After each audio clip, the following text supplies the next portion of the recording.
the state of Hawaii breached its trust duties when it comes to ceded lands at Pohakuloa. Trial began today in circuit court as two Native Hawaiian plaintiffs sue the state over the military training on tens of thousands of acres of ceded lands. We're angry with the military, but we're more angry with the state, and that represents our people, supposedly, right? They're not doing their job.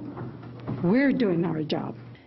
Mary Maxine Kahaulelio and Clarence Ching are suing the state, specifically the Board of Land and Natural Resources, claiming it has failed to protect public trust ceded lands at Pohakuloa.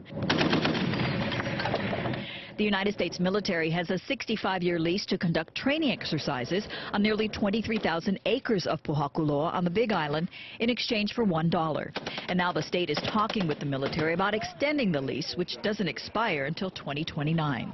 The plaintiffs are represented by the Native Hawaiian Legal Corporation, which says the state failed to ensure the military complies with lease conditions, including cleaning up after each exercise, by failing to conduct on-site inspections. These photos are among the evidence entered.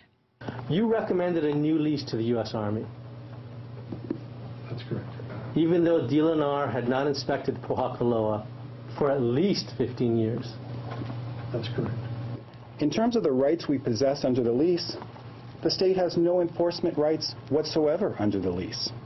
According to court documents filed by the state, in 1964, quote, the state determined it would lose all control over the leased lands and they could be irretrievably lost if it didn't agree to a lease with the U.S. Deputy Attorney General Dan Morris says at that time the U.S. would not allow the state to have enforcement rights in the lease. And the word was, take it or we'll take it. Not take it or leave it, take it or we'll take it. The state contends there has been no breach on its part.